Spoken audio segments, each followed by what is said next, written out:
लोगों का कहना है कि हम पृथ्वी के केंद्र में कोई भी होल नहीं कर सकते। इसके बावजूद मनुष्य ने बर्फ और जमीन में कई बड़े और गहरे होल्स किए, जिनके बारे में हम आज आपको बताएंगे। हाय दोस्तों, मैं हूं शिवराम सिंह और आप देख रहे हैं रिसर्च टीवी इंडिया। तो चलिए शुरू करते हैं। Bingham county mine. Bingham county mine को केनीकोट कॉपर माइन भी कहा जाता है। 100 साल पहले दुनिया की सबसे बड़ी कॉपर माइन की खुदाई की गई, जो यूटा की साल्ट लेक सिटी में है, और ये 1900 एकड़ में फैली हुई दुनिया की पहली कॉपर माइन है। बिंघम काउंटी माइन यूटा देश को 25% कॉपर देती है।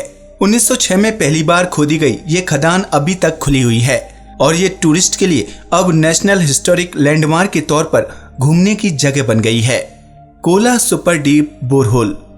क्या आपने सोचा है कि पृथ्वी के बीचों बीच क्या होगा?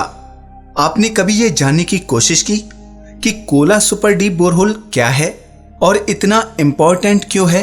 भले ही बिंघम काउंटी माइन दुनिया का सबसे बड़ा मानव निर्मित होल है, लेकिन 12,262 मीटर गहराई वाला कोला सुपर डीप बोरहोल दुनिया का सबसे गहरा गड्ढा है। 1965 में सोवियत के वैज्ञानिकों ने पृथ्वी की बाहरी सतह के बारे में जानने के लिए रूस में एक गहरा होल किया, जिससे पृथ्वी की गहराई के रहस्य को समझा जा सके। 1970 में इसकी खुदाई शुरू की गई। 1989 तक 12,262 मीटर खुदाई के बाद भी वैज्ञानिकों के हाथ कुछ भी नहीं लगा।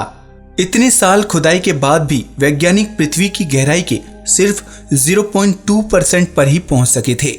1995 में इस बोरहोल की खुदाई बंद कर दी गई, क्योंकि ऐसा कहा जाता है कि इस गड्ढे के नीचे नर्क मिल गया था और जिसमें से इंसानों के चीखने की आवाज आती थी।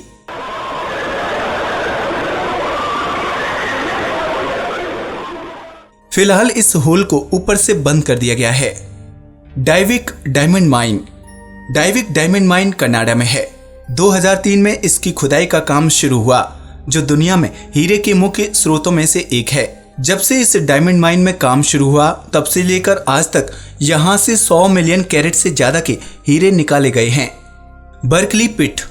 बर्कली पिट एक कॉपर माइन है जो ब्यूट मोंटाना में है, लेकिन अब ये एसिडिक वाटर से भर गई है, जिसमें toxic chemicals copper, iron, arsenic, cadmium, zinc और सल्फ्यूरिक एसिड है। 1955 में इसे खोला गया और 1982 में अर्थ डे के दिन इसे बंद कर दिया गया। गड्ढे के बंद होने के बाद इसमें नेचुरल ग्राउंड वाटर का लेवल 150 फीट तक बढ़ गया है।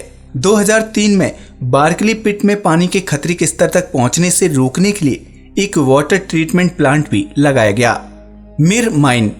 मिर माइन इतिहास की सबसे बड़ी खुदाई में से एक है, जिसकी गहराई लगभग 525 मीटर है। ये एक हीरा खान है जो पूर्वी साइबेरिया के एक छोटे से शहर मिर्नी में है। 1955 में सोवियत जियोलॉजिस्ट यूरी खबरदिन, एकेटेरिना इलेजिना और विक्टर अवडीनको ने इसकी खोज की। 23 दिसंबर 1980 में इस खान से सबसे बड़ा हीरा मिला, जिसका वजन 342.5 कैरेट यानी 68 ग्राम था और इसका नाम 26th Congress of the CPSU रखा गया। मिर माइन सोवियत यूनियन में सबसे पहली विकसित और सबसे बड़ी हीरे की खदान थी। 44 साल तक हीरे देने के बाद जून 2001 में इसे बंद कर दिया गया। मिर माइन दुनिया का चौथा सबसे बड़ा मैन मेड होल है। Kimberley diamond mine. दुनिया का सबसे बड़ा handmade hole Kimberley diamond mine South Africa में है, जो द बिग होल के नाम से जाना जाता है। 1866 में किम्बरले डायमंड माइन की खुदाई शुरू होने पर यह 700 फीट गहरी थी और 1914 तक इसकी चौड़ाई 1500 फीट तक हो गई। अब ये इतना बड़ा है कि इसे स्पेस से भी देखा जा सकता है। दुनिया के सबसे बड़े डायमंड यहीं पाए जाते हैं। समय के साथ अब यहाँ पानी भर गया है, जिसकी वजह से ये पानी के ऊपर 175 मीटर ही दिखता है। ये बिना मशीनों के खोदा गया दुनिया का पहला सबसे गहरा गड्ढा है। Ice cube neutrino observatory. धरती में होल करने के कई अलग अलग तरीके हो सकते हैं, लेकिन यूनिवर्सिटी ऑफ विस्कॉन्सिन ने अर्थ की स्टडी करने के लिए एक अलग तरीका अपनाया। 2005 में उन्होंने अंटार्कटिका जाकर बर्फ के ढेर में ड्रिल करके बड़ा और गहरा छेद करने का फैसला लिया, जिससे वे धरती के अंदर हो रही हलचल के बारे में जान सकें, और इस तरह आइस क्यूब न्यूट्रिनो ऑब्जर्वेटरी बनाई गई।